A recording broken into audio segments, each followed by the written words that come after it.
Bueno, Dios los bendiga. Vamos a abrir nuestras Biblias, por favor, en el libro de los Hechos, capítulo 26. Amén.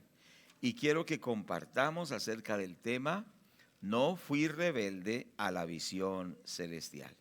No fui rebelde a la visión celestial.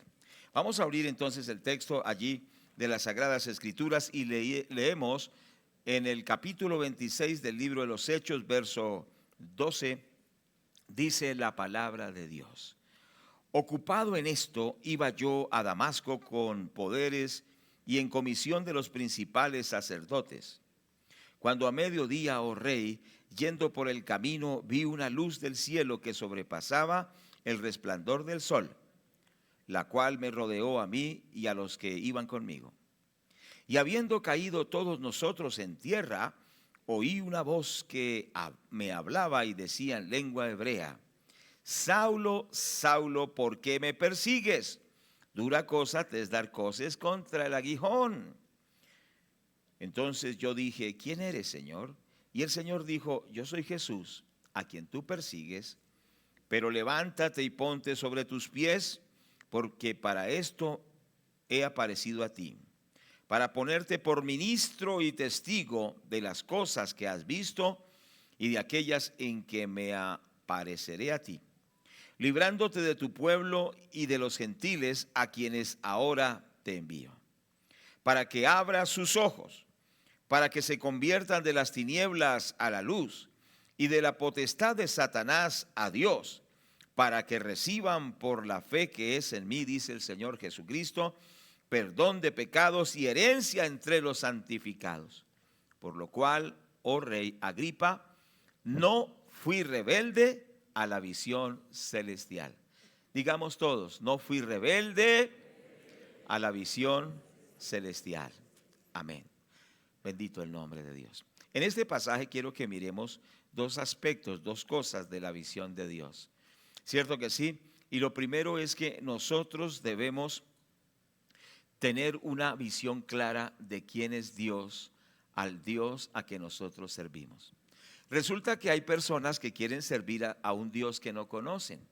Entonces ellos hacen como una especie de imaginación de quién es Dios, y según esa imaginación que ellos hacen, sirven a Dios.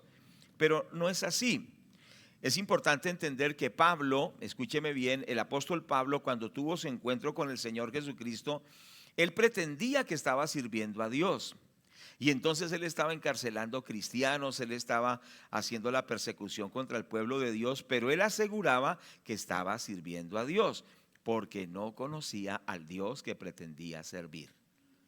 Y qué triste sería que nosotros pretendamos servir a Dios, pero sin conocerlo. Que hagamos muchas cosas que nos parecen correctas, que nos parecen apropiadas, pero sin conocer verdaderamente a Dios. Es indispensable conocer al Dios que servimos. ¿Cuántos estamos de acuerdo? Entonces, es muy importante que en esta visión de Dios entendamos en primer lugar que nuestro Dios es un Dios santo. ¿Cuántos están de acuerdo? Todos los que quisieron servir a Dios tuvieron esa revelación de que Dios es santo. Y la Biblia dice que Jesucristo es el mismo de ayer, de hoy y de siempre, que Él no cambia. Y precisamente el libro del Éxodo, en el capítulo 3, ¿cierto? En el versículo 5, la palabra del Señor nos habla acerca de esto. Cuando el Señor llama a Moisés, ¿cierto que sí? ¿Qué le dice a Moisés? Éxodo 3, 5. Y dijo: no te acerques, quita el calzado de tus pies, porque el lugar en que estás, tierra santa es. Entonces, ¿cuál fue la primera lección que aprendió Moisés que iba a servir a Dios? Que Dios es un Dios santo. Le dijo: quita el calzado de tus pies, porque el lugar donde tú estás, tierra santa es. Lo primero que tú debes entender si quieres servir a Dios es que Dios es un Dios santo. ¿Estamos de acuerdo? Estamos en un tiempo en el cual las doctrinas van muy inclinadas a favorecer los caprichos de las personas. ¿Cierto que sí? Entonces hoy los predicadores se casan y se recasan 3 veces y siguen predicando normalmente, según ellos, ¿cierto? hay tanta maldad hoy en día, tanta situación de pecado, que al pueblo de Dios se nos ha olvidado que servimos a un Dios santo, ¿cierto que sí? Entonces, por eso le dice, quita el calzado de tus pies, porque el lugar donde estás, tierra santa es. Tenemos que aprender esa lección, servimos a un Dios santo. Por eso la Biblia dice que si alguno quiere ser un vaso de honra, santifíquese y agrade a Dios como un vaso de honra, porque dice que en una casa hay varios tipos de vasos, hay vasos de deshonra, ¿cierto que sí? Y hay vasos de honra. Pero los vasos de honra son aquellos que se santifican. Ustedes saben, hablando en una casa como en la época antigua, habían unas, se llamaban, ¿cómo se llamaban? Vasenillas. ¿Para qué servían las vasenillas? ¿Para tomar café? No. ¿Se acuerdan de las vasenillas? Ustedes saben para qué eran las vasenillas, porque eso ya como, bueno, no sé si las hay. Pero eso es como una especie de vaso, pero es un vaso de deshonra, porque es para los desechos corporales, ¿cierto? Pero si usted va a tomar agua, usted la toma en un vaso que esté limpio. ¿Qué hace usted cuando usted va a tomar agua y usted ve que el vaso está sucio? No, pero ¿se toma el agua? Dice, uy, no. ¿Por qué? Porque usted le repugna un vaso sucio, ¿cierto? O usted va a tomar algo en el pocillo, pero usted nota que ese pocillo está sucio y huele mal. ¿Usted se toma eso? Entonces hay vasos de honra y hay vasos de deshonra. Dios lo ha escogido a usted y a mí para que seamos vasos de honra, para que nos santifiquemos y en santidad sirvamos a Dios. ¿Estamos de acuerdo?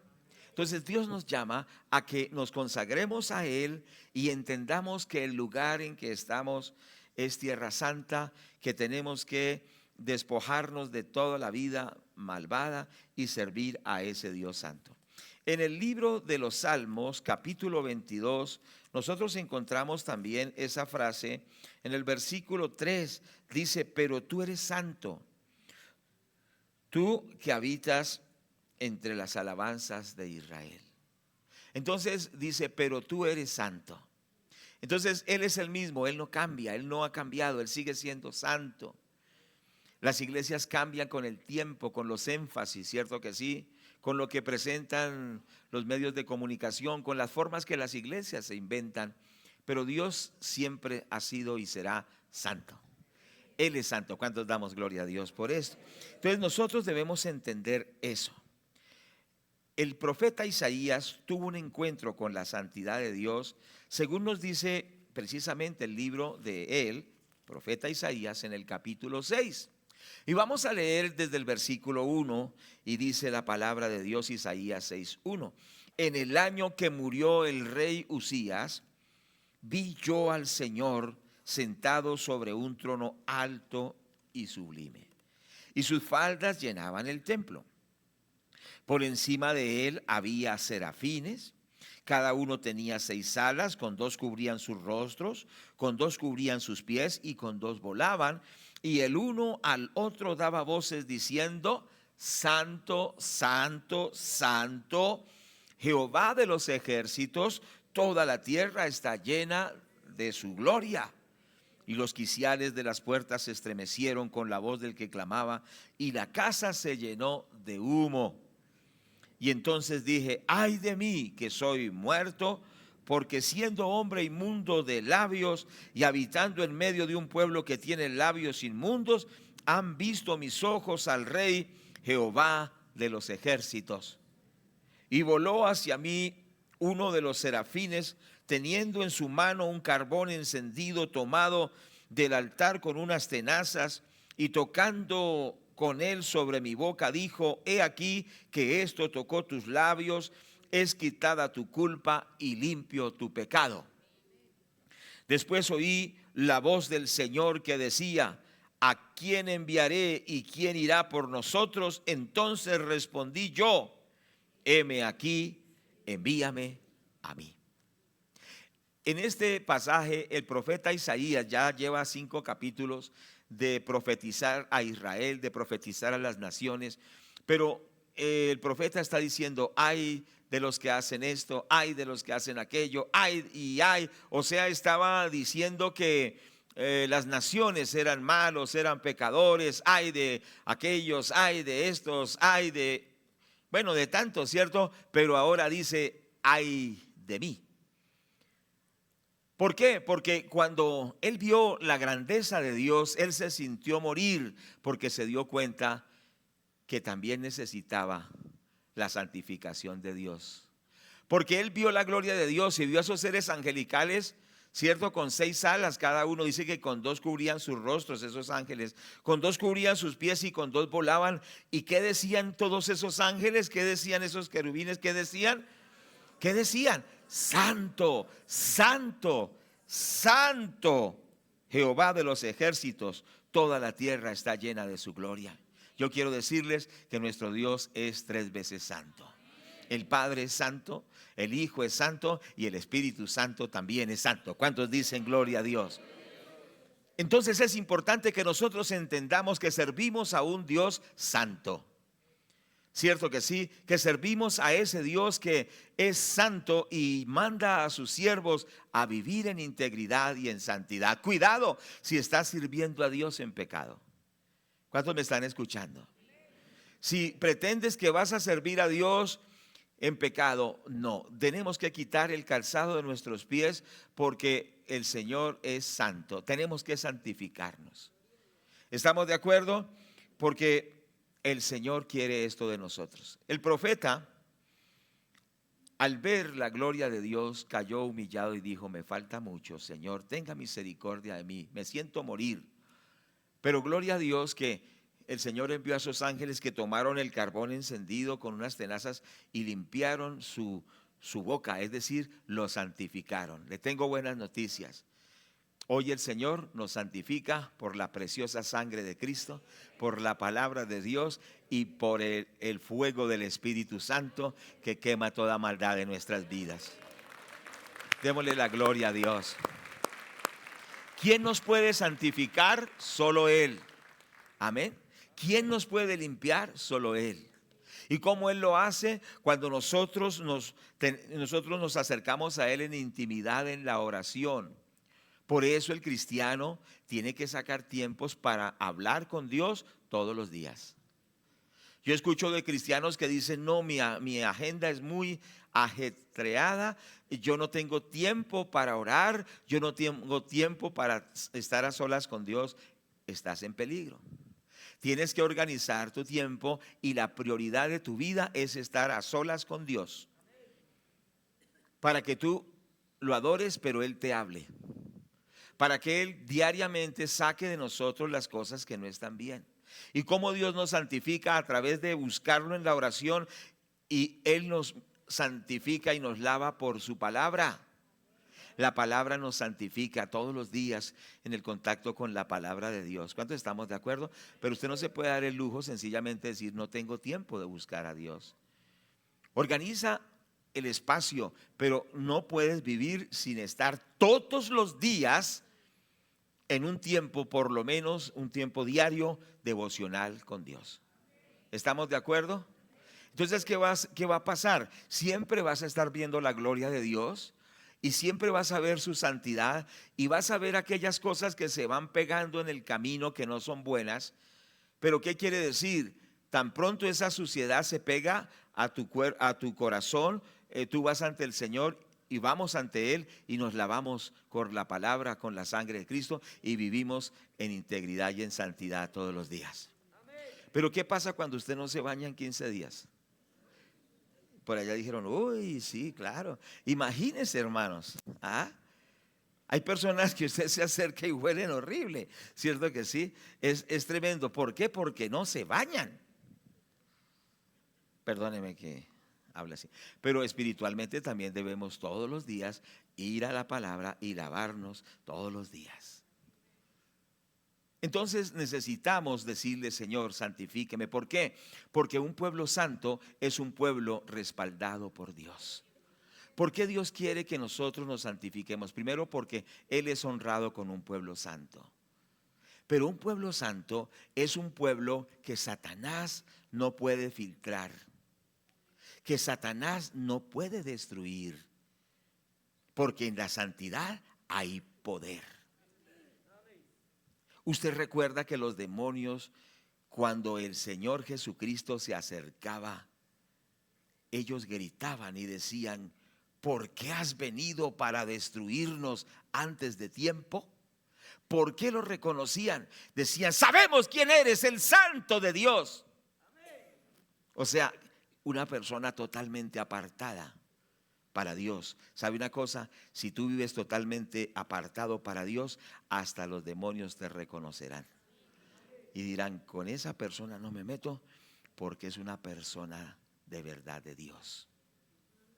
Había un pastor, yo le he contado este testimonio en uno de los pueblos nuestros, de nuestra Cundinamarca, que hay una iglesia de la Misión Panamericana. Llamaron al pastor para orar por un endemoniado o una endemoniada, era una joven. Resulta que el sacerdote católico había orado por ella. Le habían hasta dado golpes para que salieran los demonios, porque alguna gente agarra a la gente a palo para que salgan los demonios. No es dando palo, ¿sí me hago entender? Entonces, ¿qué pasó? Dijeron: ¿qué vamos a hacer? El sacerdote no pudo, nadie pudo, ni los brujos tampoco pudieron. Entonces dijeron: ¿por qué no llamamos al pastor de la iglesia? ¿Cierto? Entonces le dijeron: llamen al pastor para que venga y llore. Entonces, ¿qué sucedió? Llamaron al pastor, pero el pastor estaba como a 2 o 3 horas de distancia. ¿Cuántos me están oyendo? Entonces el pastor dijo: sí, listo, ya me organizo, voy para allá. Cuando el pastor salió, los demonios que tenían a la muchacha dijeron: no, nosotros nos vamos ya, porque viene uno que camina con Dios y mejor nos vamos ya. Y antes de que llegara el predicador, los demonios se habían ido. ¿Cuántos dicen gloria a Dios? Aleluya. Bendito el Señor. Escuché el testimonio de una joven cristiana, precisamente en Venezuela, de un hermano que fue brujo en su tiempo, Salcedo, que escribió un libro. Era un sacerdote de las montañas del Sorte. Entonces él tenía como brujo, tenía un hechizo para las mujeres. Entonces les hacía ciertos pases y las embobaba y se las llevaba y se aprovechaba malignamente de ellas. Entonces él le gustó una muchacha de una iglesia cristiana. Él le hizo el primer hechizo y la muchacha le dijo: el Señor te reprenda, demonio, en el nombre de Jesús. Y el brujo quedó, dijo: uy, ¿qué es esto? ¿Cierto? Entonces dijo: no, voy a hacerle el segundo hechizo. Y hizo otro hechizo más fuerte, ¿cierto? Más fuerte. Y entonces le hizo lo que tenía que hacer, no sé qué sería. Y entonces le dijo: vente, porque la clave era: vente conmigo. Y ella le dijo: el Señor te reprenda, demonio, en el nombre de Jesús. Y entonces el brujo quedó como: ¿qué pasa? Que no cae esta muchacha. ¿Qué pasa con ella? ¿Qué tiene ella? Y empezó como a pensar. Dijo: le voy a hacer el tercer hechizo. Y según él escribe en el libro, que lo leí hace muchos años del libro, pero hoy me lo recuerda el Espíritu Santo, que le hizo un hechizo, según él escribe, que volvería hasta loco un elefante. Muy poderoso, muy diabólico, muy terrible. Y entonces le hizo el tercer hechizo. Y entonces la muchacha le dijo: el Señor te reprenda, demonio, en el nombre de Jesús. Y el brujo quedó pero asustado. Dijo: pero ¿qué es esto? Todas han caído y esta no cae. ¿Qué tiene? Y él le preguntó a los demonios en las sesiones de brujería: ¿qué tiene esta mujer? ¿Sabe qué le dijeron los demonios? Búsquese otra, búsquese otra. Y dijo: no, yo quiero esa. ¿Qué tiene esa mujer que ustedes no pueden con ella? Y yo: no, búsquese otra. ¿Acaso no hay muchas? No, yo quiero esa. ¿Qué tiene? ¿Por qué no puedo? Entonces él se empezó a dar cuenta que el diablo no tiene todo el poder, que todo el poder lo tiene el Señor Jesucristo. ¿Cuántos dicen amén? ¿Cuántos dicen gloria a Dios? Todo el poder lo tiene el Señor Jesucristo. Entonces los demonios mismos confesaron: sin vergüenza, demonios, que el Señor los reprenda. ¿Sabe qué dijeron? Dijeron: esa muchacha se levanta todos los días a las 4 o 3 de la mañana y ora varias horas a su Dios, porque ellos dicen que a su Dios, y lo busca y ora y clama, y le dijo a los demonios: ninguno de nosotros nos podemos acercar a ella como que a 3, 4 metros, no podían. ¿Por qué? Porque estaba en santidad, buscando a Dios, y estaba protegida. Si tú vuelves a la santidad, ningún demonio podrá contra ti, no te podrá tocar en tu salud, no podrá tocar a tus hijos, no podrá tocar tu economía, no podrá tocar nada de tu vida. ¿Por qué? Porque la santidad te hace un pueblo poderoso. ¿Qué tenemos que hacer? Volvernos a Dios, decirle: santifícanos por tu palabra, por tu sangre preciosa, y entender que si vivimos en santidad, vivimos en victoria. ¿Cuántos están de acuerdo conmigo? Entonces, no sé qué tenemos que abandonar todos nosotros, qué tenemos que dejar para que venga el respaldo de Dios. Pero estas personas, como Isaías, descubrió que cuando andamos en santidad podemos ejercer un ministerio. Tú no puedes servir a Dios si no lo conoces como un Dios santo. Porque ¿qué pasa? Si tú quieres servir a Dios en pecado, tendrás fracaso tras fracaso. Pero si nosotros nos santificamos, Dios nos protegerá, veremos la gloria de Dios, tendremos grandes victorias y el Señor se va a glorificar en nuestras vidas. ¿Cuántos están de acuerdo con esto? Entonces, qué importante es eso, ¿cierto que sí? Isaías vio la gloria de Dios, fue santificado y entonces pudo servir. Porque dijo Dios: ¿a quién irá y a quién enviaré por nosotros? E Isaías, una vez que tiene encuentro con el Dios santo, es santificado, dice: heme aquí, envíame a mí. Y Dios lo usó como un profeta. ¿Cierto que sí? De la misma manera Dios nos va a usar, pero hay un llamado urgente a que el pueblo del Señor reconozcamos que servimos es a un Dios santo. ¿Estamos de acuerdo? Todos necesitamos mejorar en muchas áreas de nuestra vida, porque uno se justifica, ¿cierto? Pero ¿qué pasa? Cuando nosotros buscamos a Dios, Él nos va santificando. Y usted va a notar que ¿qué va a pasar?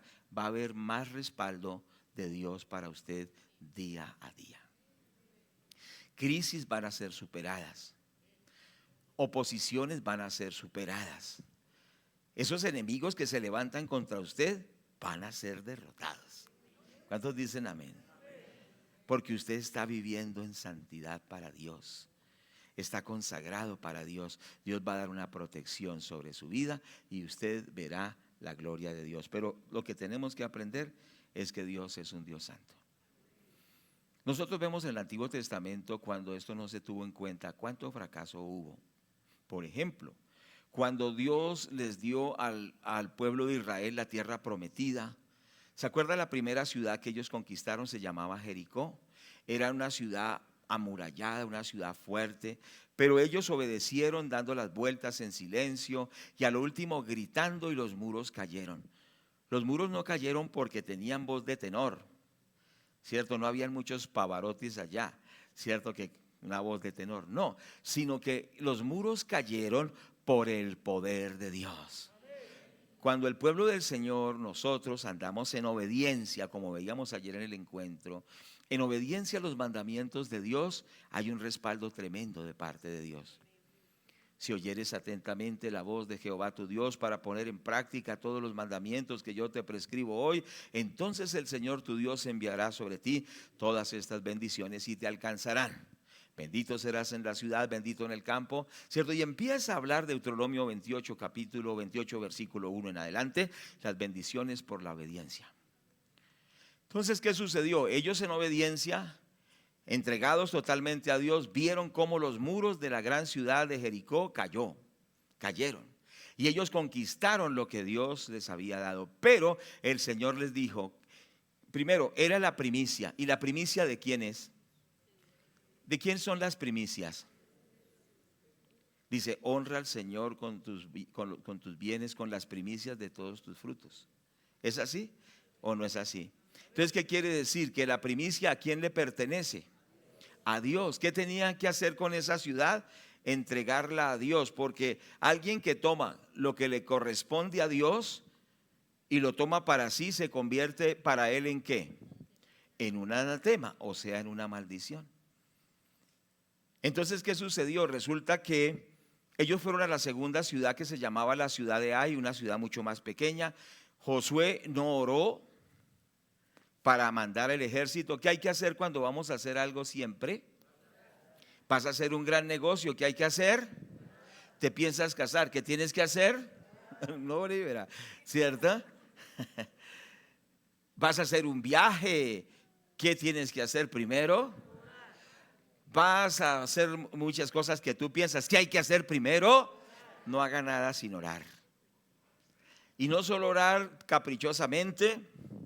Si se quiere casar y dice, pero que sea con Juanita, Señor. Señor, me quiero casar, pero que sea con fulana de tal. No, deje que Dios le muestre su voluntad, porque en la voluntad de Dios tenemos victoria, pero siempre orando. ¿Cuántos dicen amén? Es un principio que hemos aprendido. Todo lo que hacemos lo hacemos en oración. Que Dios nos guíe. Esto no es un misticismo, es real, porque Dios nos libra de tantos peligros, de tantos fracasos, de tantos golpes, de tantas obras del enemigo, nos protege. Cuando oramos, lo tenemos en cuenta. Josué no oró y los mandó. Segundo, Josué no se dio cuenta que en el pueblo había pecado. ¿Y cuál era el pecado? Era que Acán había tomado, ¿qué había tomado? Oro, plata y un manto babilónico, y lo había que escondido. Hizo un hueco ahí en la carpa, o sea, debajo de la carpa, en la tierra, y escondió eso. ¿Cierto que sí? Eso se llama el pecado oculto.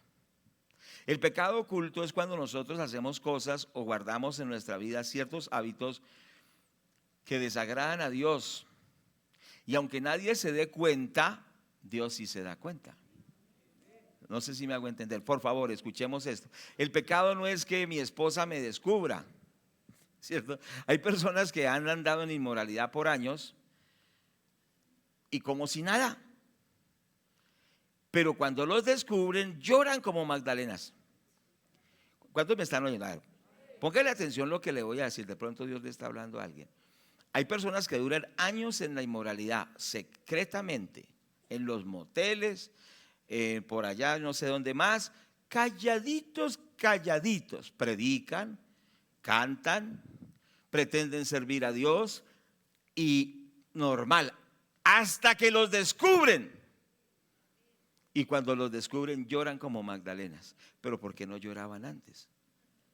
Porque no los habían descubierto, porque va a perder el ministerio, porque va a quedar avergonzado, va a hacer el ridículo. Y ahí sí llora, pero no llora, son lágrimas de cocodrilo. ¿Sí? ¿Sí me hago entender? Son lágrimas de cocodrilo, no es porque realmente pecó, sino porque lo descubrieron. Terrible, ¿cierto? Entonces no se trata de eso, mientras no me descubran, no, porque los ojos de Dios nos miran donde quiera que estemos. El hombre mira lo que está delante de sus ojos, pero el Señor mira el corazón. Del corazón salen los adulterios, del corazón salen los asesinatos, del corazón salen los falsos testimonios, del corazón sale todo lo malo. Por eso dice, sobre toda cosa guardada, guarda tu corazón, porque de él mana la vida. Necesitamos que Dios limpie nuestro corazón.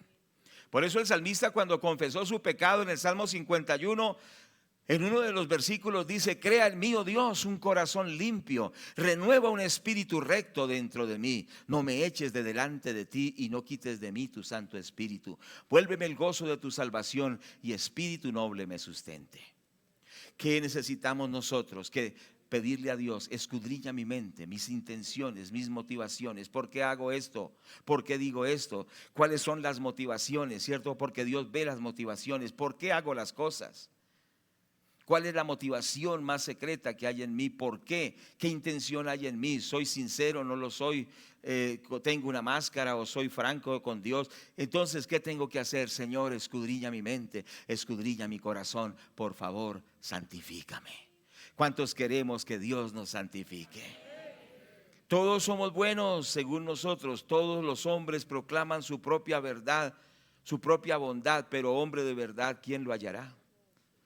Todos nosotros proclamamos lo buenos que somos, pero hombre de verdad, ¿quién lo hallará? Digámosle al Señor: escudriña mi mente, escudriña mi corazón, ve si en mí hay iniquidad y llévame, Señor, en el camino recto.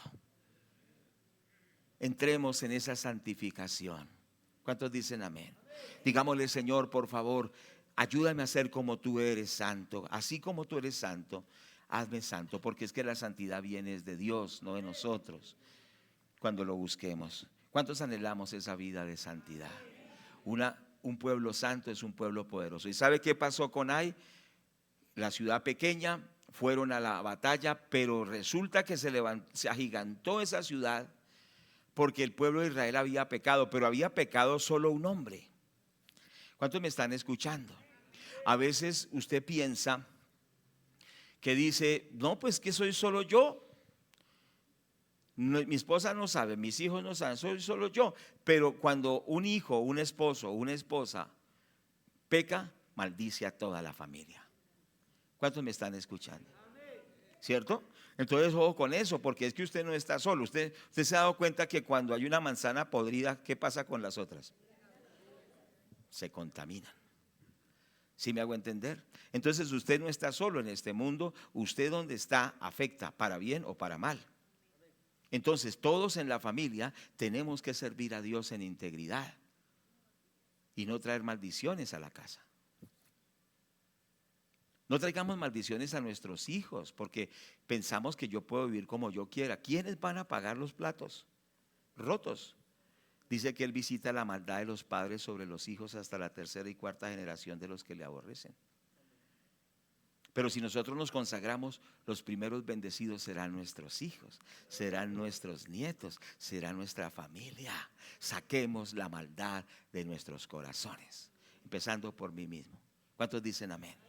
Saquemos lo malo de nuestras vidas y entonces vamos a ver cómo la gloria de Dios viene sobre nosotros. Veremos el respaldo sobrenatural de Dios sobre nosotros. ¿Cuántos dicen amén?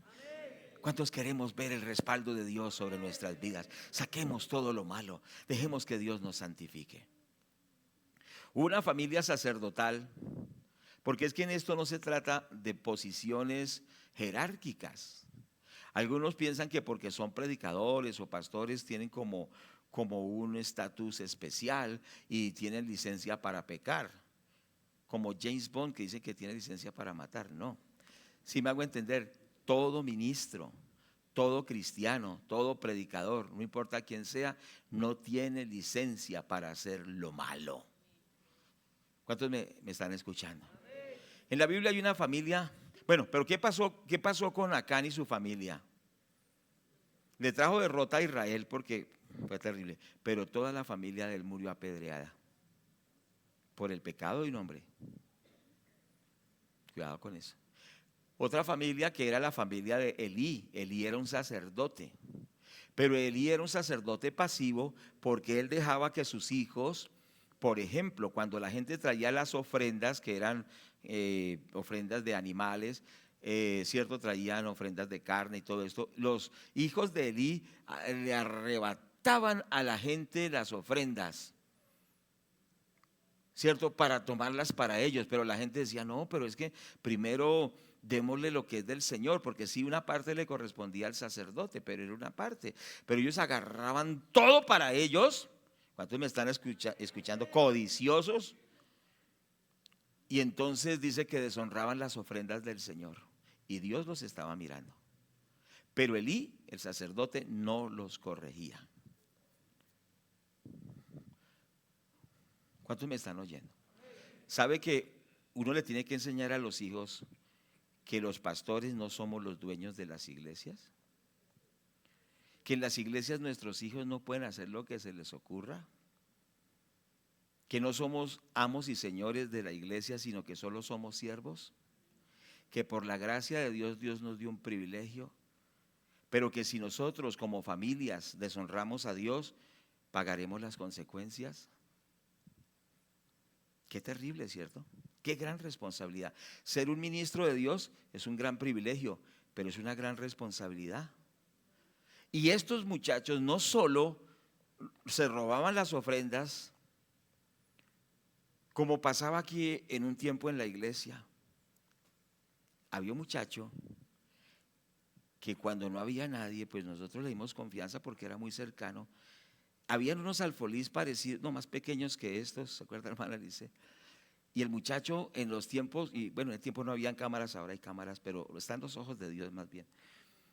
Él venía en los tiempos que no había culto y abría los alfolís. Estaban en las paredes, que aquí había una carpa, y se robaba los diezmos de los hermanos. Entonces, en cierto momento, Marta habló con la hermana, dice que era la tesorera en ese tiempo, que necesitaban un recurso para pagar algo de la iglesia. Dice, ese dinero quedó en el alfolí. Y resulta que se desapareció ese dinero y se desaparecía mucho dinero. El muchacho era hijo de una líder y se robaba los diezmos de la iglesia. ¿Cuántos me están oyendo?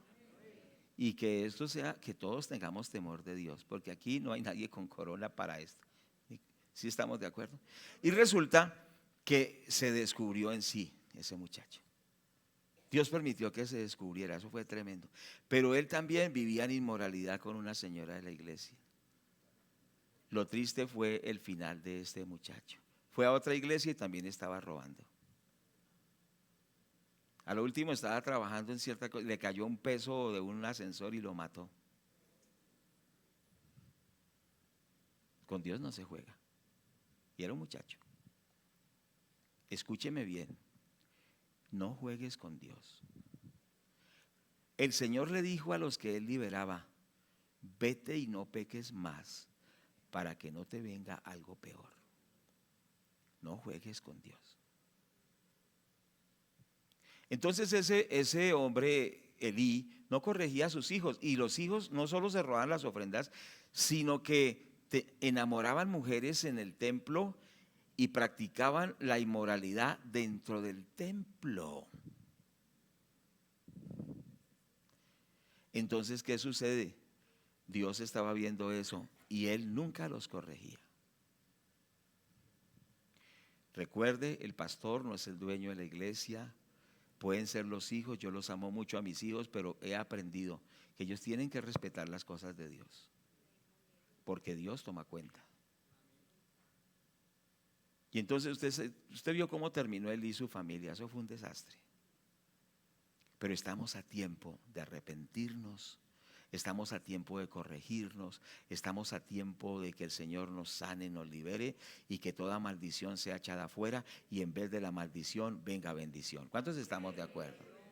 ¿Cuántos queremos la bendición de Dios? Dígame una cosa, yo le quiero preguntar, ¿cuántos queremos la bendición de Dios? Aprendamos esto, servimos a un Dios santo. No servimos a cualquier Dios, a un Dios santo. Todos tenemos que aprender esto. Y así yo llevo, ya saben cuántos años llevo de cristiano, 50 añitos, pero eso no, yo no puedo, yo ya llevo 50 y ya, yo puedo hacer lo que quiera. No. Porque dice que si el hombre va en justicia y llega a lo último y se tuerce, lleva juicio. Hay que vivir para Dios todos los días hasta el último día. El Señor dice, sé fiel hasta la muerte y yo te daré la corona de la vida. ¿Cuántos dicen amén por esto? No es fácil, como dice el pastor Armando, pero el apóstol Pablo dijo, cada día muero. Es decir, yo puedo llevar muchos años, pero yo tengo que morir todos los días. Morir a la mentira, morir al pecado, morir a la inmoralidad, morir a la carne, morir al mundo, morir a lo malo. Pablo dijo, cada día muero. El apóstol Pablo dijo, ya no vivo yo, ahora vive Cristo en mí. ¿Estamos de acuerdo? Y cuando ya el apóstol llegó la hora de que se lo iba a llevar Dios, él dijo, con esa victoria, faltando unos días para morir, porque es que hay que estar preparados también para morir. ¿Sí o no? Dígame sí o no. Estos días tuvimos que sepultar al cuñado de la pastora Marta. ¿Quién iba a pensar que se iba a morir el hermano? Y un momento, usted sabe que era un hombre corpulento. ¿Cuántos lo conocieron? A John Ramírez. Pero bajó 70 kilos. Y tomaba agua, tremendo, y empezó a perder de un momento a otro la mente. Entró a la UCI, lo intubaron. Bueno, se libró de la primera entrada a la UCI.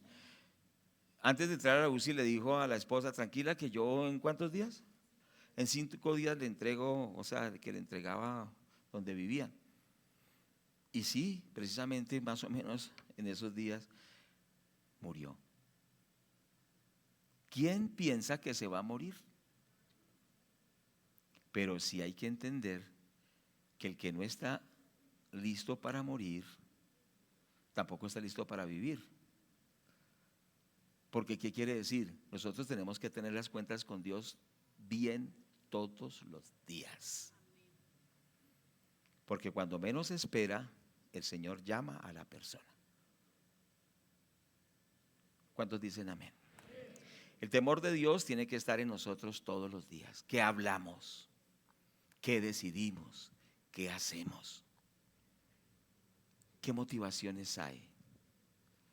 Para que podamos decir, como dijo el apóstol Pablo en 2 de Timoteo 4, versículo 6, porque yo ya estoy para ser sacrificado, el tiempo de mi partida está cercano. He peleado la buena batalla, he acabado la carrera, he guardado la fe. Por lo demás me está guardada la corona de justicia, la cual me dará el Señor, juez justo, en aquel día, y no solo a mí, sino también a todos los que aman su venida. El apóstol sabía que le quedaban pocos días y que lo iban a matar, pero él dice, estoy listo. Él dijo, yo he peleado la batalla como un soldado, he batallado como un soldado, le he dado guerra al diablo, al mal, al pecado. ¿Cuántos son soldados de Cristo? ¿Dónde están sus armas? ¿Colgadas en la pared? ¿O está batallando?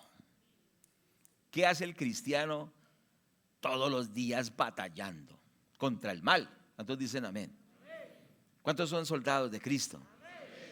Pero dice el apóstol que también había peleado la buena batalla como soldado, pero había acabado la carrera como un buen atleta. Usted sabe que esta carrera, la vida cristiana, es una carrera larga. ¿Cuántos lo sabían? A ver, pero los veo muy cara y acontecidos. Digan, aunque sea amén, aleluya, ay de mí, digan algo, ¿cierto? La carrera cristiana es una carrera larga. Algunos creen que la carrera es de 50 metros y salen desfogados, y a los 50 metros, a los 100 metros ya están desmayados. Esto es para tener paciencia. Lo van a traicionar, van a hablar mal de usted, algunos no lo van a querer, le van a hacer hasta zancadillas, le van a hacer muchas cosas, pero usted sigue corriendo. Le van a gritar improperios, pero usted sigue corriendo. Le van a decir, no, esto no es para usted, usted más bien renuncie, pero usted tiene que seguir corriendo. Quizá algunos de ustedes quieren abandonar el evangelio, quieren botar la toalla y decir ya no más. Hermano, esto se acaba hasta que se acaba. Sigue corriendo la buena carrera hasta que llegues a las moradas eternas y el Señor te diga bienvenido a casa. Sigue luchando, sigue corriendo, sigue insistiendo, renunciando a lo malo, corriendo para Jesucristo, porque te espera el galardón. ¿Y usted sabe de dónde salió, por ejemplo, esto de la maratón? La maratón, ¿dónde salió eso? De una batalla que hubo en las guerras púnicas, es decir, en esas guerras de los griegos, de los romanos. Y no recuerdo, sí, la batalla maratón, precisamente. Entonces se enfrentaron dos ejércitos en la batalla de maratón, y un ejército venció. Y entonces le dijeron al mensajero, muchacho, vaya a nuestra ciudad, porque eran ciudades-estado.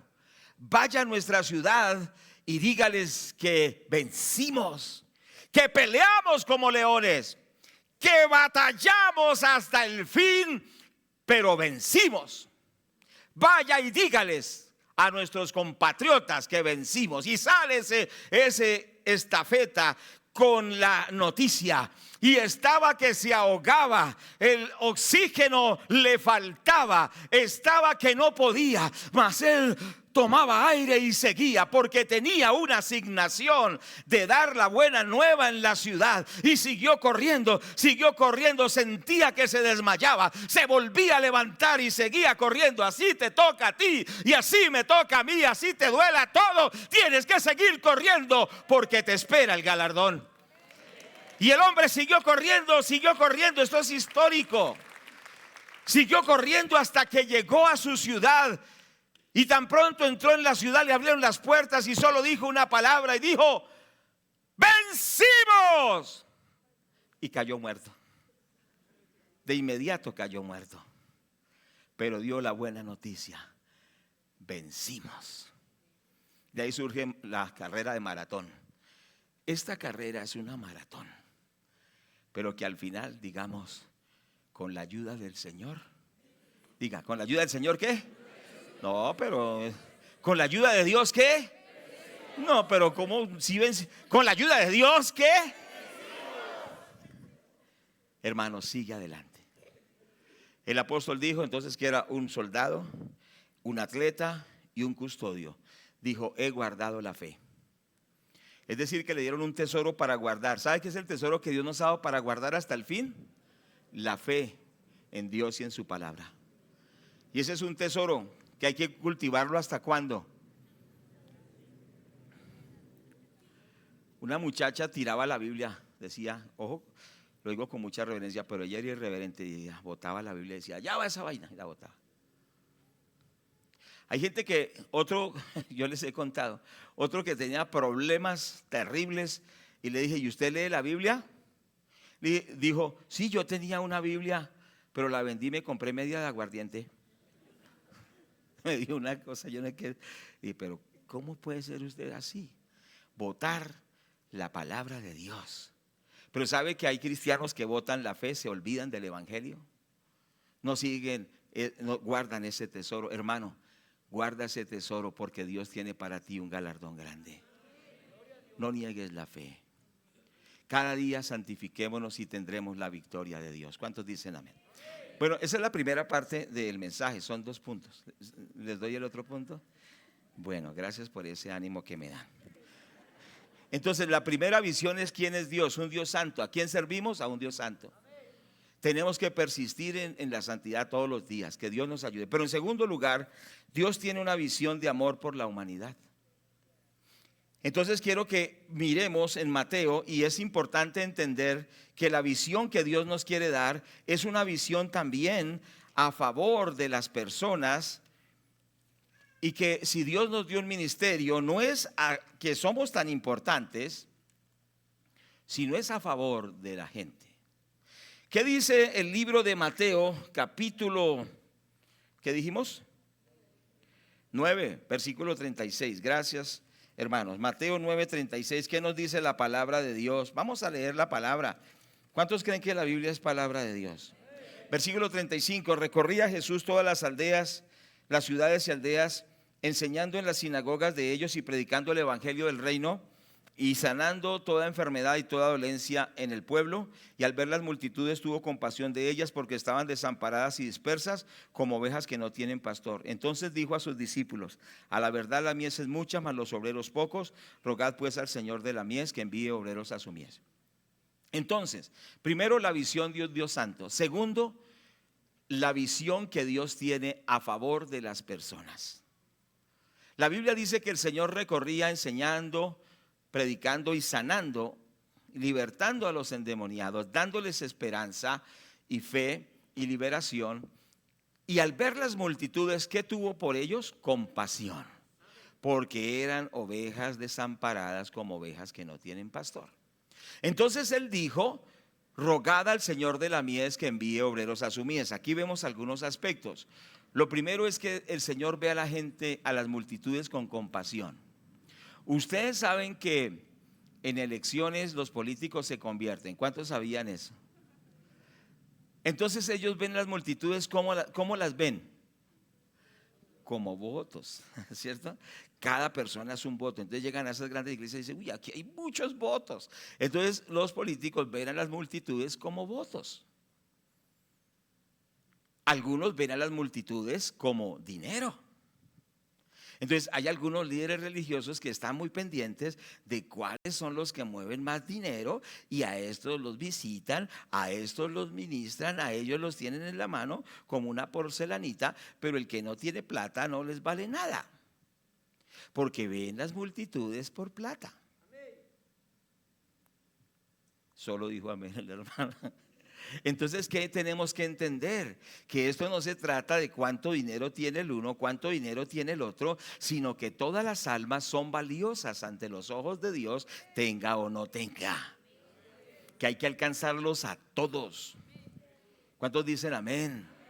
Que el Señor quiere alcanzar a toda la gente, que no es que vemos las multitudes por popularidad, por dinero, por votos, por todas estas cosas, sino porque tienen almas que salvar, tienen familias que recuperar, tienen hijos que hay que rescatarlos. Hay enfermedades que tienen que irse de ellos, hay maldiciones que hay que echarlas fuera.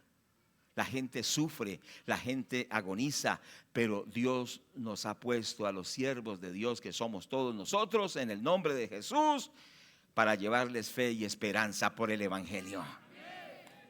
Entonces tiene que cambiar nuestra visión de la gente. Colombia está al borde de un gran peligro, y la única respuesta para Colombia se llama el Señor Jesucristo. ¿Qué tenemos que hacer? Orar por Colombia, ayunar por Colombia, pero también tenemos que ganar a Colombia para Cristo. Tenemos que predicarle el evangelio a los jóvenes, a los ancianos, a los estudiantes, a los profesionales, a los analfabetas, a los del campo, a los de la ciudad, porque el amor de Dios nos lleva a ganarlos para Cristo, y que salgan de las garras que los tenía el diablo y sean libres de todo yugo satánico y sean bendecidos. Es decir, Dios nos coloca amor por las almas. ¿Cuántos dicen amén? Todos tenemos que ver esas personas que están perdidas en sus pecados, y tenemos que ganarlos para Dios. Por eso dice la palabra del Señor en el versículo 37. Entonces dijo a sus discípulos: a la verdad la mies es mucha, mas los obreros pocos. Rogad al Señor de la mies que envíe obreros a su mies. ¿Qué está Dios llamando obreros? Es decir, ¿quiénes son los obreros? Los obreros son, por ejemplo, en la construcción, los que mezclan el cemento, ¿cierto?, con la arena, y colocan los ladrillos y pañetan las paredes y hacen los pisos. Esos son obreros. ¿Qué Dios quiere llamar en su obra? Obreros. ¿Cuántos somos obreros del Señor? Pero hay muchos ingenieros. El ingeniero se hagan esto y hagan aquello. Claro que tiene mucho conocimiento, por supuesto, pero es que el ingeniero es el Señor, y Él ya nos dio los planos, nos dio los manuales, nos dio las instrucciones, y nosotros somos los obreros de Él.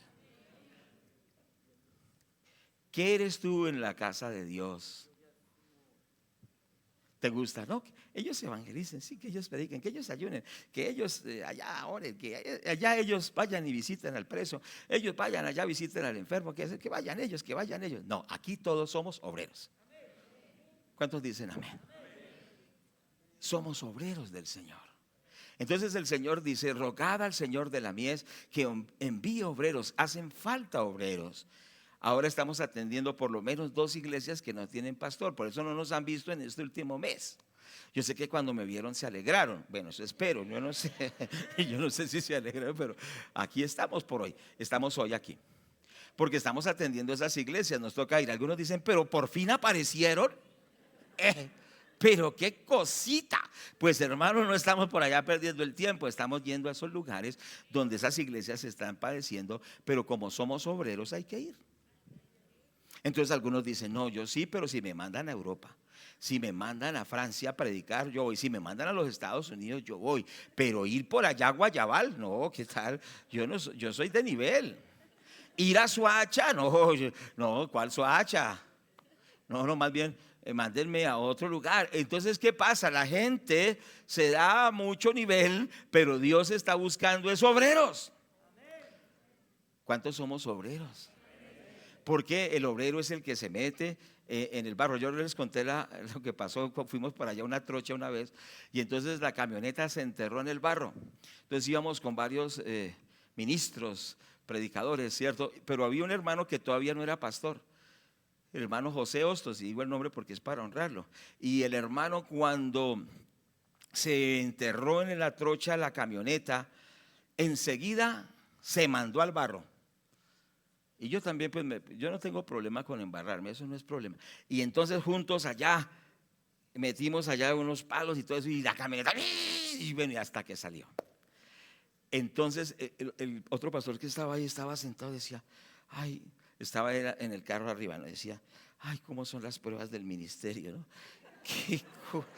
Qué sufrimientos que toca pasar. Pero él estaba ahí montado. No, había que embarrarse y cuando toca, toca, ¿sí o no? ¿Cuántos dicen amén? Entonces, si tienes esa actitud, quizá algunos dirán, no, si yo sirvo a Dios, todo va a ser felicidad. Muchas veces no es felicidad, porque si tú decides servir a Dios, el diablo dice, pues vamos a ver cómo es esto. Por eso todos los que servimos a Dios tenemos que pasar pruebas. ¿Cuántos dicen amén? Perder hijos muchas veces, como nos pasó a nosotros también. Marta, estando en la obra de Dios, perdió 2 bebés también en su tiempo, ¿cierto? Situaciones económicas difíciles, situaciones de provisión tremendas. Pero ¿qué hacemos? Dios nos llamó. Entonces muchos dicen, no, yo lo que quiero es la comodidad, yo quiero es estar bien, yo nada de obrero. No, es que Dios dice que Él quiere llamar es obreros. ¿Cuántos escucharon el testimonio del pastor de Ecuador la semana pasada? Que se le inundó la casa, cierto que sí, pero aunque hay pruebas, también hay grandes victorias. Y entre más sean las pruebas y las luchas, más grandes son las victorias. ¿Cuánto le damos la gloria a Dios? Cierto que sí. Entonces, ¿qué tenemos que hacer? Decirle, Señor, yo quiero ser un obrero para ganar almas para ti. Señor, yo quiero servirte ganando esas personas. Cierto que sí, que nos dispongamos, pero Dios está buscando un corazón dispuesto porque muchas personas necesitan la salvación en Cristo Jesús. Que le digamos, Señor, cuántos jóvenes, cuántos niños caen diariamente al infierno. Señor, ayúdanos, úngenos, danos estrategias, danos la capacidad, la sabiduría para arrebatárselos al diablo y llevarlos a Cristo con el poder del Espíritu Santo. ¿Cuántos están de acuerdo conmigo? Entonces es importante entender que el Señor dice en su palabra, porque de tal manera amó Dios al mundo, Juan 3:16, que ha dado a su Hijo unigénito para que todo aquel que en Él cree no se pierda, sino que tenga vida eterna. O sea que Dios manifiesta su amor para salvar a la gente. Eso tiene que estar en nosotros. Tú tienes un ministerio de niños. ¿Cuántos niños ganas para Cristo? O siempre son los 5 y los 5 y los 5, pero no ganas ni uno para Cristo. ¿Qué está pasando contigo? Tienes un ministerio con adolescentes, tienes un ministerio con parejas, tienes un ministerio con lo que Dios te haya permitido. ¿Dónde están esas almas? ¿Estás ocupando solo una casilla en el ministerio, un puesto, un título? No, tenemos que reflexionar porque no estamos para títulos, estamos para ganar este mundo para Cristo. ¿Cuántos dicen amén? Estamos para llevar el evangelio. ¿Para qué estamos? ¿Para qué es la iglesia? ¿Para qué somos nosotros? Para anunciar las virtudes de aquel que nos llamó de las tinieblas a su luz admirable. Para llevar ese evangelio, para eso Dios nos llamó. Es la razón, es el motivo, es el propósito por el cual estamos en esta tierra.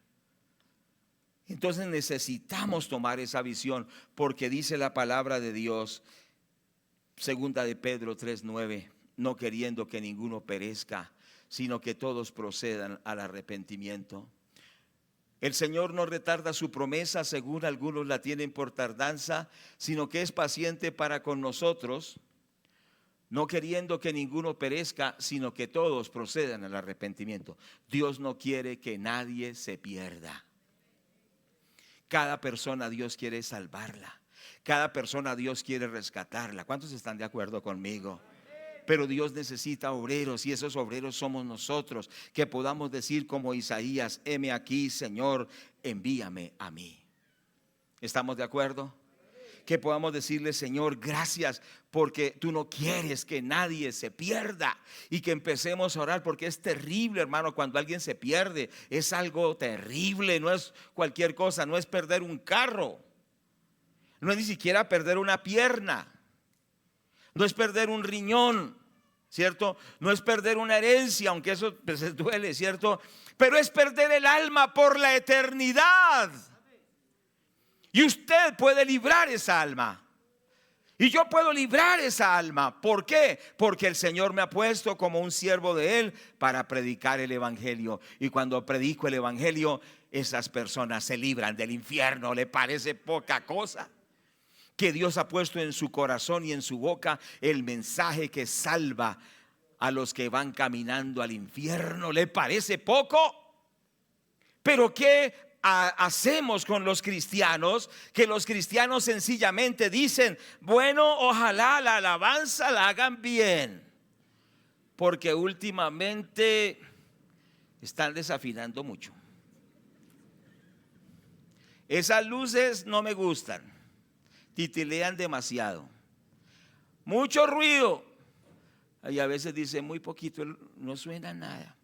Entonces no estamos contentos con nada, ¿cierto? Como si la iglesia hubiese sido diseñada para que usted se sienta feliz. Si usted se quiere sentir feliz, vaya a un club. Pero este no es un club. Este es un centro de entrenamiento de obreros. Diga ay, ay, ay, o diga algo, pero ojo con eso, ¿cierto? Algunos dicen: no, esto no. Esto sí no me parece. Pero es que, ¿y qué estamos haciendo? Dios está formando un pueblo de guerreros, un pueblo de gente de Dios. Está formando gente que son obreros. ¿Cuántos queremos ser obreros del Señor? Si lo queremos, esto no es para que nosotros nos agrade. Eso es como el que se mete a un gimnasio, ¿cierto? Y esos entrenadores crueles le dicen: no, usted no puede comer tanto, está comiendo demasiado. A trotar 3 horas y se comió una empanada de más y se la saca ahí trotando. Claro que aquí no es así, pero ¿qué quiere Dios? Que seamos formados como ministros de Dios. Bueno, aquí no estamos haciendo mucho énfasis en la línea, ¿cierto? Ustedes pueden notarlo, pero ¿qué estamos haciendo énfasis? En que seamos obreros de Dios. ¿Cuántos queremos ser obreros de Dios? Y es que eso debemos ser, ¿o no? No se desilusione conmigo. Dicen: a mí esos mensajes no me gustan porque el pastor es muy bravo. Dígame, ¿yo estoy bravo o estoy sonriendo? ¿Me ve bravo? No, ¿cierto que no? Pero ¿qué pasa? Muchos dicen: no, a mí no me gusta eso. ¿Por qué? Porque usted se rehúsa a ser formado como obrero. Pero Dios está buscando obreros. Que surjan ministerios para jóvenes, que surjan ministerios para parejas hoy aquí, que surjan ministerios de misioneros para ir a otros lugares, que surjan ministerios pastorales. Quizá muchos de ustedes Dios les ha ido hablando por años, pero ustedes no han hecho caso a ese llamado. Hoy es el día de responderle al Señor el llamado. Y Dios nos va a tomar a todos, empezando por mí mismo, porque yo necesito primero este mensaje para mí. ¿Y qué va a hacer Dios? Dios nos va a usar a todos. Cuando Dios ya para ir concluyendo, cuando Dios llamó a Moisés, vemos unos versículos más y terminamos. Cuando Dios llamó a Moisés está en Éxodo capítulo 3, verso 7. Por favor, leamos la palabra de Dios. Éxodo capítulo 3, ¿qué? Verso 7. Entonces dice la palabra de Dios: y dijo luego Jehová: bien he visto la aflicción de mi pueblo que está en Egipto, he oído su clamor a causa de sus exactores, pues he conocido sus angustias, y he descendido para librarlos de mano de los egipcios y sacarlos de aquella tierra a una tierra buena y ancha, a tierra que fluye leche y miel, a los lugares del cananeo, del eteo, del amorreo, del fereceo, del heveo y del jebuseo. Versículo 9. El clamor pues de los hijos de Israel ha venido delante de mí, y también he visto la opresión con que los egipcios los oprimen. Ven por tanto ahora y te enviaré a Faraón para que saques de Egipto a mi pueblo, los hijos de Israel. Entonces Dios llamó a Moisés a causa de un pueblo que Satanás lo tenía destruido. Y levantó a un Moisés para rescatar a ese pueblo que estaba en opresión satánica. Si Dios te pone en alto y si Dios te llama, no es porque eres la superestrella de la iglesia.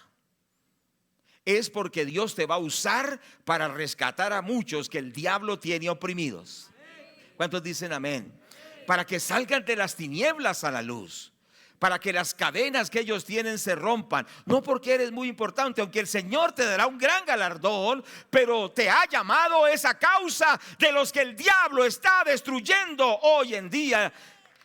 El superintendente de salud se le ocurrió una idea que a los niños desde los 3 años hay que operarlos y a los niños convertirlos en niñas, porque desde los 3 años tienen que aceptar la ideología de género. Dígame, ¿qué niño a los 3 años va a querer ser niña? Señor, reprenda al diablo. Si me hago entender. Pero dice que es el superintendente de salud. ¿Qué salud es eso? Eso es ideología, eso no es salud. Haga una campaña contra el cáncer, haga una campaña contra otras enfermedades, pero quieren es gastar el dinero de la salud en esas cosas. ¿Qué es eso? Eso es maldad. ¿Y dónde están los cristianos? ¿Dónde están los cristianos para que digan eso no es correcto, no lo aceptamos, hay que respetar a los niños? ¿Dónde están los cristianos que prediquemos el evangelio? Sí, eso también, pero ¿dónde están los cristianos que decimos no a estas cosas? Aquí están. Somos nosotros. ¿Cuántos dicen amén? Vamos a predicar el evangelio. Vamos a decirle a la gente que Cristo los puede libertar, que Cristo no va a dejar que este país se vaya al infierno, sino que Cristo va a salvar a Colombia cuando los obreros nos levantemos a predicar, a sembrar la semilla. Sembraré la simiente preciosa del glorioso evangelio de Dios. Sembraré, dejaré el resultado al Señor. Sembraré en corazones de mármol. Y dice el himno antiguo, no me acuerdo más lo que dice el himno, pero dice: sembraré la simiente. Vamos a sembrar la palabra de Dios y va a germinar en este país. ¿Cuántos dicen amén? Tú eres ese obrero que Dios usa. Levántate en victoria, dile: Señor, desde hoy seré un obrero, predicaré la palabra. 2 versículos más y terminamos, se lo prometo, de verdad se lo prometo. Isaías capítulo 9, versículo 2. Tome esta palabra, por favor, bendito el Señor, y que cada uno de nosotros digamos: yo soy ese obrero, yo soy esa obrera, yo quiero que Dios me use. ¿O para qué estamos en este camino? ¿Sí o no? Dice el versículo 2 de Isaías 9: el pueblo que andaba en tinieblas vio gran luz. Los que moraban en tierra de sombra de muerte, luz les resplandeció a ellos. Tremendo. Este pueblo colombiano, esta nación está habitando en tinieblas, pero aquí hay gente que son luz. Usted es un portador de la luz. Usted tiene la luz. Jesús dijo: vosotros sois la luz del mundo. Hermano, que esa luz alumbre y que Colombia no esté en tinieblas, sino que se levanten los cristianos y prediquemos el evangelio y que las tinieblas se vayan de Colombia. Y como dice esta porción: el pueblo que andaba en tinieblas vio gran luz, y los que moraban en tierra de sombras de muerte, luz les resplandeció. La luz resplandecerá en Colombia cuando el pueblo de Dios se levante a orar, a clamar a Dios y a predicar el evangelio y a hacer discípulos a Colombia. ¿Cuánto le damos la gloria a Dios? Para Colombia hay esperanza porque hay un pueblo que ama a Dios y lo sirve con todo el corazón. Y ese pueblo es usted, somos nosotros y todos los cristianos de este país. Isaías 51, versículo 14, y vamos a orar y terminamos en el nombre del Señor Jesucristo. Gloria a Dios por la palabra. Dice: el preso agobiado será libertado pronto, no morirá en la mazmorra, ni le faltará su pan. ¿Qué tal si lo volvemos a leer? El preso agobiado será libertado pronto, no morirá en la mazmorra, ni le faltará su pan. ¿Qué tal si lo leemos la tercera vez? ¿Qué les parece, amados hermanos? Leamos: el preso agobiado será libertado pronto, no morirá en la mazmorra, ni le faltará su pan. Cada joven drogadicto, cada niño que está siendo presa de la ideología de género, cada hogar destruido, cada hombre que está en las drogas y está en el vicio, cada hombre que está en el adulterio y en la fornicación, las mujeres que están en la prostitución, saldrán de esas cárceles en el nombre del Señor Jesucristo. Porque se levantará el pueblo de Dios y predicará la palabra. Hay poder en el nombre de Jesús, y tú eres el llamado a ser ese proclamador de justicia. Dios te respaldará. Muchos llegarán a los pies de Cristo, pero dile sí al llamado de ser un obrero de Dios.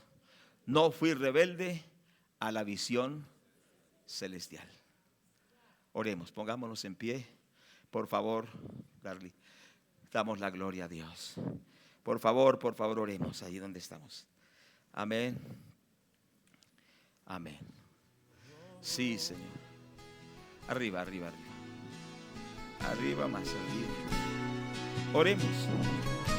Oremos allí.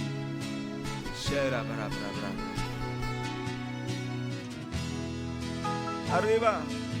Canta. Ayúdame a mirar con tus ojos. Yo quiero sentir con tu corazón. No quiero vivir más siendo insensible. Tanta necesidad, oh Jesucristo.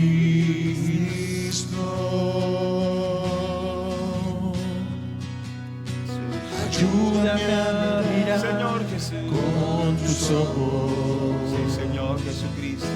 Yo quiero sentir con tu corazón. No quiero vivir más siendo insensible. Tanta necesidad, oh Jesucristo. Te pido la paz, para mi ciudad. Te pido perdón por Colombia, por mi país. Ahora me humillo y busco tu rostro. ¿A quién iré, Señor, sino a ti? Te pido la paz para mi ciudad. Te pido perdón por mi ciudad. Ahora me humillo y busco tu rostro. ¿A quién iré? ¿A quién iré, Señor? ¿A quién iré, Señor? ¿A quién iré, Señor, sino a ti? Sigue orando, sigue orando. Deja que Dios te ministre. Deja que Dios hable a tu corazón. Dejemos que Dios nos ministre, transforme nuestro corazón. Aleluya. Ayúdame a mirar con tus ojos.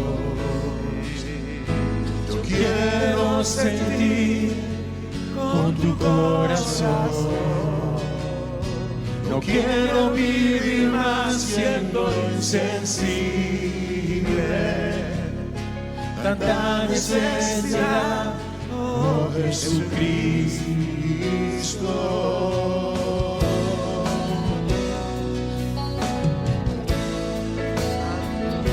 Te pido la paz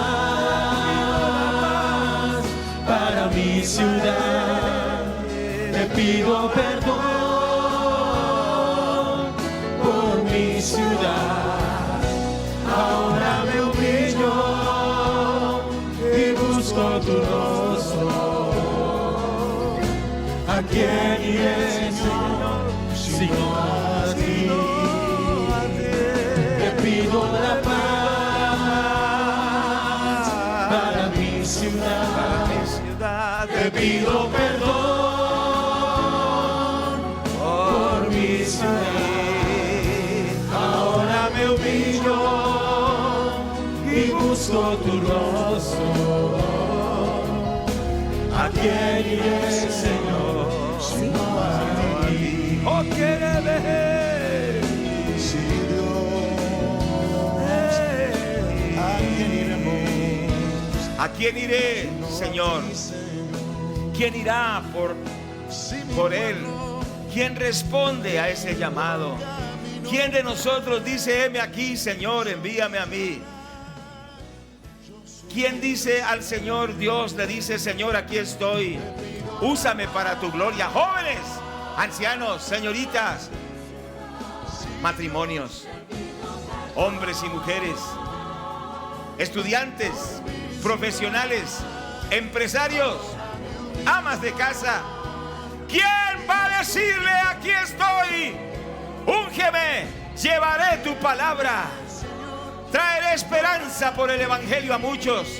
Si tú eres esa persona, Dios te ha hablado al corazón por la palabra, yo te ruego, sal de la silla, vengamos aquí adelante y digámosle, Señor, heme aquí, envíame a mí. Salgamos de ese lugar. Matrimonios, ancianos, niños, jóvenes,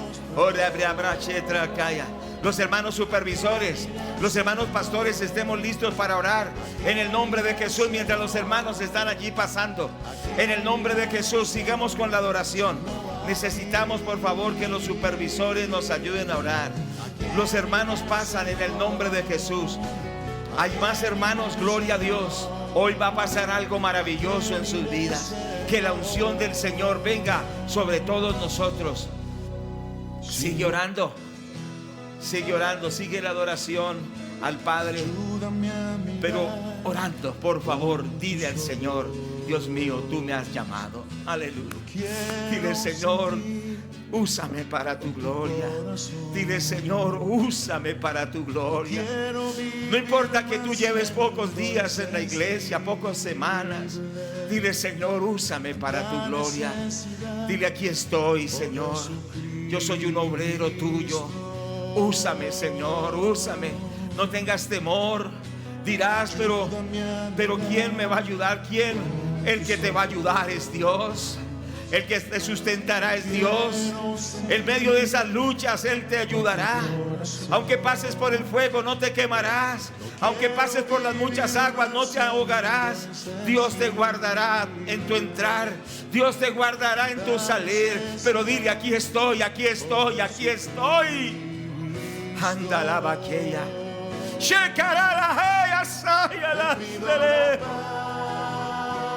Aquí estamos, Señor. Aquí estamos, Señor. No nos permitas morir sin servir en el propósito que tú nos has dado. Dígale, Señor, no permitas que yo me muera antes de cumplir el propósito. Quizá el diablo ya te tiene planeada la tumba.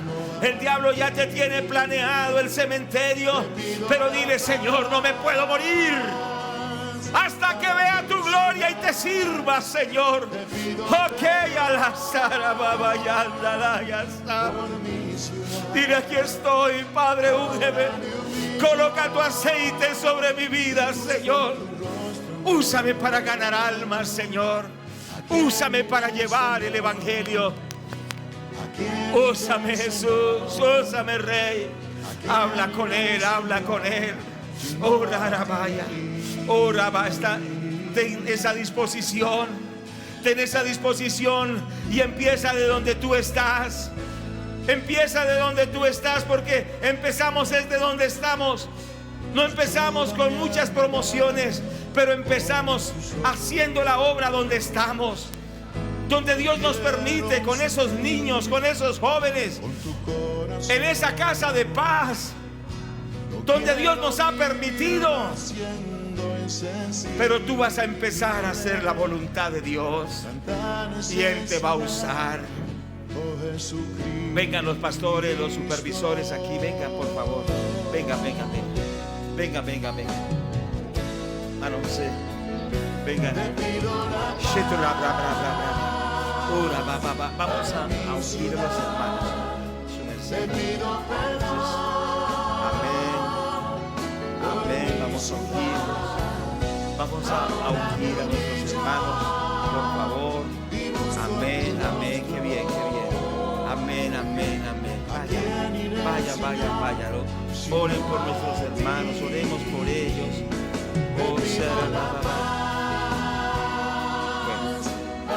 Pero hay que orar en el nombre de Jesús.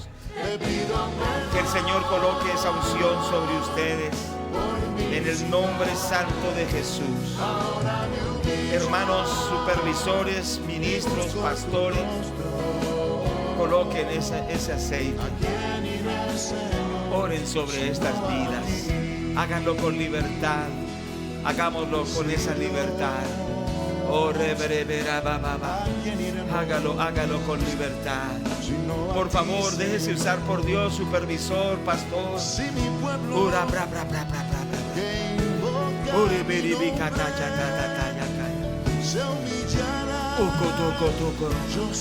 Padre, gracias. Necesitamos aquí unos colaboradores. Vengan, jóvenes, hermanos. Hermana Zenaida, ayúdenos. Que la unción de Dios sea sobre sus vidas desde hoy. Que desde este día venga una unción gloriosa para servir a Dios. Fuego, sabiduría, ciencia, milagros. ¡Ya! En el nombre de Jesús.